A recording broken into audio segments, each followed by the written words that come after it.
আসসালামু আলাইকুম। প্রিয় দর্শক, এই ডক্টর ইউনূসের অন্তর্বর্তীকালীন সরকারের যে কয়েকটা কর্মকাণ্ড নিয়ে এই মুহূর্তে সবচেয়ে বেশি সমালোচনা হচ্ছে, তার একটা হচ্ছে চট্টগ্রাম পোর্ট। চট্টগ্রাম পোর্টের একটা টার্মিনাল, মানে সবচেয়ে আধুনিক যে টার্মিনালটা, যেটাকে নিউ মেরিন টার্মিনাল বলা হয়, সেই টার্মিনালটা বিদেশি একটা কোম্পানির কাছে লিজ দেওয়ার যে আলোচনাটা চলছে, এবং বলা যায় এটা মোটামুটি চূড়ান্ত পর্যায়ে চলে যাচ্ছে ধীরে ধীরে, সম্ভবত সেপ্টেম্বর নাগাদ কিছু একটা হয়ে যাবে, সেটা নিয়ে কিন্তু বেশ সমালোচনা হচ্ছে, বেশ বাদ প্রতিবাদ হচ্ছে। ডক্টর ইউনূস এর মধ্যে চট্টগ্রাম গিয়েছিলেন, সেখানে যে ইনি এই বন্দর নিয়ে নানা রকম কথা বলেছেন যে বন্দর হচ্ছে দেশের অর্থনীতির হৃৎপিণ্ড, আমাদের এই হৃৎপিণ্ডটা যত বড় সেভাবে এটাকে পরিচালনা করা যাচ্ছে না, অতএব বিদেশিদের সবচেয়ে যারা ভালো টার্মিনালকে হ্যান্ডেল করতে পারে সেরকম কাউকে নিয়ে এসে তাদের দিয়ে হ্যান্ডেলিং করানো হবে। এগুলো নানা কথা, এই কথাগুলো শুনতে ভালো শোনা যায়। এর মধ্যে আমরা দেখলাম যে আমাদের প্রধান উপদেষ্টা যিনি প্রেস সচিব আছেন মিস্টার শফিকুল আলম, উনি একটা টেলিভিশনে দেখলাম বললেন যে এটা ওনারা করবেন, এবং সেই টেলিভিশনের সঞ্চালক ওনাকে প্রশ্ন করেছিলেন যে এটা আপনারা করতে পারেন কিনা। উনি বলেছেন সব কিছু করার ম্যান্ডেট নাকি ওনাদের আছে, সব কিছু এভরিথিং করার ম্যান্ডেট ওনাদের আছে, এবং সেই ম্যান্ডেটের জোরেই ওনারা এটা করছেন। এবং উনি যুক্তি দেখিয়েছেন, আমরা পৃথিবীর বেস্ট কোম্পানিকে নিয়ে আসছি যাদের নাকি 70-80টা পোর্ট হ্যান্ডেল করার অভিজ্ঞতা রয়েছে, সেরকম আমরা একটা কোম্পানিকে আনছি এবং এটা সেপ্টেম্বরের মধ্যে আমরা এটা শেষ করতে চাই। মানে ওনারা বলার দৃঢ়তা শুনে মনে হলো ওনারা এটা করেই ছাড়বেন। এটা নিয়ে আলোচনাটা কিন্তু হচ্ছে যে কেন আপনি এই পোর্টটা বিদেশি একটা কোম্পানির কাছে দিচ্ছেন। দেখুন, মোটামুটি আমি একটু বলে নেই আসলে চট্টগ্রাম বন্দরের বাস্তবতাটা কি। চট্টগ্রাম এই বন্দরের মোটামুটি 4টা টার্মিনাল আছে। এই 4টা টার্মিনালের মধ্যে সবচেয়ে বড় হচ্ছে এই নিউ মেরিন টার্মিনাল। এটা বড় এবং আধুনিক। এটা এত বড় যে এখানে একসঙ্গে সমুদ্রগামী 4টা জাহাজ ভিড়তে পারে। এখানে স্বয়ংক্রিয় ক্রেন আছে, মানে অনেক টাকা খরচ করে এই ক্রেনগুলিকে কিন্তু আনা হয়েছিল আমাদের এখানে, এবং এইটা আপনার তৈরি করা হয়েছিল আজকে থেকে 20 বছর আগে। প্রায় 700 কোটি টাকা এর মধ্যে খরচ করা হয়েছিল এটা বানাতে গিয়ে, এবং 3500 কোটি টাকার যন্ত্রপাতি আনা হয়েছিল। এই যন্ত্রপাতি মানে স্বয়ংক্রিয় ক্রেন ট্রেন এগুলো, এবং এগুলোতে খুব দ্রুত মালামাল ওঠানামা করানো যায়। এবং তুলনামূলকভাবে এই টার্মিনালটাই সবচেয়ে ভালো চলছিল। কীভাবে ভালো চলছিল, যে বন্দরে একটা হিসাবে দেখা গেছে যে গত বছর সব বন্দরে তো সবগুলি টার্মিনালের একটা লক্ষ্যমাত্রা থাকে, তারা কী পরিমাণ কন্টেনার হ্যান্ডেলিং করতে পারবে, ওঠানামা করতে পারবে। দেখা গেছে এই নিউ মেরিন টার্মিনালে গত বছর তাদের যে লক্ষ্যমাত্রা নির্ধারণ করা হয়েছিল, সেই লক্ষ্যমাত্রার চেয়ে 3 লাখ কন্টেনার বেশি ওঠানামা করা হয়েছে এই টার্মিনালে। সেই হিসাবে এটা হচ্ছে সবচেয়ে লাভজনক টার্মিনাল, এবং আর্থিক বিবেচনাতেও এই টার্মিনালটা খুবই লাভজনক। এখন যে টার্মিনালটা লাভজনক সেটাকে কেন আপনি বিদেশি একজন বিনিয়োগকারীর কাছে দিয়ে দেবেন? ডক্টর ইউনূস বলেছেন যে তারা বিদেশি বিনিয়োগকারীর কাছে দিবেন, তারা এখানে ইনভেস্ট করবে, ইনভেস্ট করার পর এটাকে আরও আধুনিক করবে, করে তারপর একটা সার্টেন টাইম পর্যন্ত, ধরা যাক 15 বছর 20 বছর তারা সেটা পরিচালনা করবে, করে তাদের বিনিয়োগটা তুলে নেবে, তারপর তারা সেটা আবার আমাদের বন্দরের কাছে দিয়ে যাবে। কিন্তু তারা এখনো স্পষ্ট করেনি তারা কোন খাতে কত বিনিয়োগ করবে। আসলে যাদের এই টার্মিনাল সম্পর্কে ধারণা আছে তারা অনেকেই বলবেন আসলে না, এই টার্মিনালে নতুন করে বিনিয়োগ করারও কিছু নাই, কারণ এটা একটা পরিপূর্ণ টার্মিনাল। মোটামুটি এখানে যা যা থাকা লাগে একটা টার্মিনালে সবই এখানে আছে। তাহলে এখানে নতুন করে কে বিনিয়োগ করবে? আবার এটার এক পাশে কিন্তু আছে নৌঘাটি, আমাদের নৌবাহিনীর ঘাঁটি। নৌঘাঁটি থাকার কারণে এটাতে ওদিক দিয়ে সম্প্রসারণ করবে সেটাও কিন্তু পারবে না। মানে অনেক এক্সপার্ট যারা আছেন, যারা পোর্ট বুঝেন ভালো, তাদের অনেকে বলছিলেন যে তারা যদি করতেই চায়, আমাদের তাও টার্মিনাল আছে, একটা বে টার্মিনাল আছে, একটা লালদিয়ার চরে টার্মিনাল আছে, সেগুলোতে তারা ইনভেস্ট করতে পারে, কিন্তু সেগুলোতে ইনভেস্ট করার অনেক সুযোগ সুবিধা আছে, সেখানে করুক। ইনভেস্ট করুক, ওটাকে আধুনিক করে বানাক, বানিয়ে তারপরে চালাই এনে পরে এক পর্যায়ে আমাদের কাছে দিয়ে যাক। কিন্তু যেখানে অলরেডি আমরা ইনভেস্ট করে ফেলেছি, মানে 4,000 কোটি টাকা করে বেশি ইনভেস্টমেন্ট এখানে হয়ে গেছে অলরেডি, সেইটা তো সেই সময় 20 বছর আগের কথা বলছি। এর মধ্যে তো অর্থের মূল্যমান ধরলে আরও অনেক বেড়ে যাবে। যেখানে আমরা এত টাকা ইনভেস্ট করে ফেলেছি, সেইটাকে কেন অন্যদের কাছে দিয়ে দেওয়া হবে? ওখানে তারা কি নতুন করে ইনভেস্ট করবে? যে কারণে আমরা আগেও বলেছি কিন্তু যে টার্মিনালের কাজ আমরা শুরু করতে পারিনি, আপনি সেখানে যান। আপনার নিশ্চয় মনে আছে, আমরা কিন্তু এরকম পতেঙ্গার যে টার্মিনালটা আছে তার দায়িত্ব কিন্তু সৌদি আরবের কাছে দেওয়া হয়েছিল, তারা করেছে, ওটা নিয়ে কোনো প্রশ্ন ওঠেনি। কিন্তু এখন তারা প্রশ্নটা তুলছে এই কারণে যে আমাদের একটা ইতিমধ্যে তৈরি থাকা, ভালোভাবে কাজ করতেছে এমন একটা টার্মিনালকে কেন বিদেশি একটা কোম্পানির কাছে দেওয়া হচ্ছে? এই প্রশ্নের কোনো জবাব কেউ দিচ্ছে না। এবং তাদেরকে প্রশ্ন করা, তারা বলে তারা নাকি এটা করতে পারে, তাদের নাকি সে ম্যান্ডেট আছে।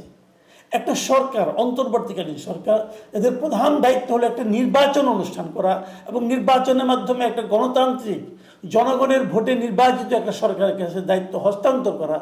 তারা বলছে তাদের নাকি এগুলি করার অধিকার আছে এবং এগুলো নাকি সংস্কারের মধ্যে পড়ে। তারা বলছে তাদের ম্যান্ডেটটা হলো সংস্কারের, তাদের সংস্কারের মধ্যে সব কিছুই পড়ে। মানে যা কিছু করবে নতুন কিছু, ওটাই নাকি সংস্কারের মধ্যে পড়বে বলছে। আমাদের শুনতে হচ্ছে। এবং ভেরি ইন্টারেস্টিংলি এই বিষয়ে আমি আমাদের পলিটিক্যাল পার্টিগুলো, দুই একটা বাম পার্টি ছাড়া, যেটা বাম ঘরানা দুই একটা পার্টি ছাড়া আর কেউ এটা নিয়ে কোনো প্রতিবাদ করছে না। বিএনপি, জামাতের জন্য যারা বড় পার্টি আছে তারা কিন্তু এটা নিয়ে তেমন কিছু বলছে না। তো কেন বলছে না? এই প্রশ্নের কিন্তু কোনো আমরা জবাবও পাচ্ছি না। তো এখন এখানে আরেকটা ব্যাপার আছে। আরেকটা ব্যাপার হলো কি, মানে ওনারা যে যুক্তি দিচ্ছেন, এটাকে এখন যে পরিমাণ লক্ষ্যমাত্রার চেয়ে বেশি কন্টেনার ওঠানামা করা হচ্ছে, এটা যদি আরও ওঠানামা করা যায় তাহলে আরও লাভ হবে, এর যুক্তি হিসেবে খারাপ না। কিন্তু তারপরে প্রশ্ন হলো, আপনি যে এত এত কন্টেনার ওঠানামা করাবেন, সেই কন্টেনারগুলো নামানোর পরে আপনি নিবেন কোথায়? আপনি কোথায় এগুলি দিয়ে আপনি কোথায় নিয়ে ডাম্প করবেন? আমাদের কি সেরকম কানেক্টিভিটি তৈরি করা আছে? আমি একটা আপনাকে আমাদের এখানে কীভাবে কাজটা হয় তার একটা এক্সাম্পল আপনাদেরকে আমরা দিচ্ছি। যেমন ধরা যাক, এই চট্টগ্রাম বন্দর থেকে আমাদের যত কন্টেনার ওঠানামা করা হয় তার 70% কন্টেনার আসে ঢাকার আশুলিয়ার দিরাশ্রম ডিপোতে, এবং এখানে মালামালগুলো রেখে আবার সেগুলো খালি কন্টেনারগুলো বন্দরে ফেরা যায়। এখন এই যে দিরাশ্রমে যে আসবে, এর জন্য কি খুবই একদম মানে আপনার কানেক্টেড কোনো রকম মানে কোনো কানেক্টিভিটি আছে কিনা, মানে এমন কোনো পথ আছে কিনা যে পথে কেবল কন্টেনারগুলি আসবে? তা তো নাই। তাহলে তাদেরকে করতে হয় কি, নর্মাল যে যানজট আছে সেই যানজট ঠেলেই কিন্তু এই পর্যন্ত আসতে হচ্ছে। কিন্তু এখানে একটা বিকল্প পথ তৈরি করা যেত, এমন একটা পদ্ধতি তৈরি করা যেত, ওখানে আনার সঙ্গে সঙ্গে সেগুলোকে এই ডিপোতে আনা যাবে এবং এখান থেকে আবার ক্লিয়ার করে আবার ফেরত দেওয়া যাবে, তাহলে নয় বুঝতাম। যদি এই কাজগুলি কি ওই বিদেশি কোম্পানি করবে, সেটার কিন্তু কোনো জবাব নাই। আসলে যেটা হবে যে আপনি সমস্ত রান্নাবান্না করে রাখছেন, টেবিলও সাজায় রাখছেন, ওনারা খেলে আসবেন আর খাবেন, হিসাবটা এরকম। কিন্তু এটা হচ্ছে কেন, কি স্বার্থে? এখানে হলো একটা বেসিক কোশ্চেন। বামপন্থী রাজনীতিবিদ মিস্টার সাইফুল হকের একটা মন্তব্য পড়লাম। উনি কিন্তু এই কথাটা খুব সিরিয়াসলি বলেছেন এবং উনি বলার চেষ্টা করেছেন যে এই ধরনের টার্মিনালকে, আমাদের সবচেয়ে চালু টার্মিনালটাকে, সবচেয়ে ব্যস্ত টার্মিনালটাকে আমরা যদি একটা বিদেশি প্রতিষ্ঠানের কাছে দিই, সেখানে কিন্তু আমাদের দেশের নিরাপত্তা এবং সার্বভৌমত্ব কিন্তু প্রশ্নের মুখে পড়তে পারে। ওনার এই আশঙ্কায় কিন্তু আপনি উড়িয়ে দিতে পারবেন না। মাথায় রাখবেন, এখন কিন্তু কিছু আলোচনা হচ্ছে। সেটা কি? সেটা হলো কক্সবাজার থেকে, আমাদের সীমান্ত জেলা কক্সবাজার থেকে রাখাইনে একটা মানবিক করিডোর দেওয়ার কথা হচ্ছে। যদি মানবিক করিডোর দেয়, সেখান থেকে কী যাবে, যা যাবে সেগুলো কীভাবে এই দেশে আসবে? সেটা কি পোর্টের মাধ্যমে আসবে? তাহলে সবচেয়ে লাভজনক হয় বিমানে আসার চেয়েও। পোর্টের মাধ্যমে আসলো, এখান থেকে কক্সবাজার একদম কাছে চলে গেল। কাজে যদি বিদেশিদের কাছে আপনি এটাকে হ্যান্ডেলিং করার দায়িত্বটা দেন, ওখান থেকে কী আসবে কী আসবে না তার জবাবদিহিতা কি আর স্বাভাবিক পর্যায়ে থাকবে? আসলে হচ্ছেটা কি? এটার সঙ্গে কি এটা মেলানো যাবে? নাকি এটা মেলাতে গেলে কেউ আবার বলবে যে তাদের ম্যান্ডেটের উপর হাত দিয়ে দিয়েছি আমরা, তাদেরকে সেই ম্যান্ডেট দেওয়া হয়েছে। তাদেরকে কি ম্যান্ডেট দেওয়া হয়েছে আমাদের দেশের একটা অঞ্চলকে ঝুঁকির মুখে ফেলে দেওয়ার? তাদেরকে কি ম্যান্ডেট দেওয়া হয়েছে একটা মানে শান্ত দেশকে একটা যুদ্ধের মুখে ঠেলে নিয়ে যাওয়ার? তারা অবশ্য বলছে যে এটা করলে পরে পরবর্তী সময়ে আমরা রাখাইন রাজ্যের সঙ্গে আরাকান আর্মির সঙ্গে একটা আলোচনার মাধ্যমে আমাদের এখানে থাকা রোহিঙ্গাদের ফেরত পাঠাতে পারবো। সেটাও কি সম্ভব হবে? কোনো গ্যারান্টি আছে? যদি না হয় তাহলে আমরা কেন সেই ঝুঁকিতে যাচ্ছি?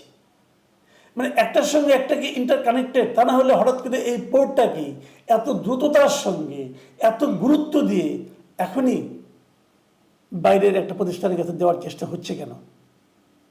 এই সবগুলোকে মিলিয়ে ভাবতে হবে। প্রিয় দর্শক, আমি কথাগুলি বললাম, আপনারা ভাবুন। এখন এ পর্যন্তই।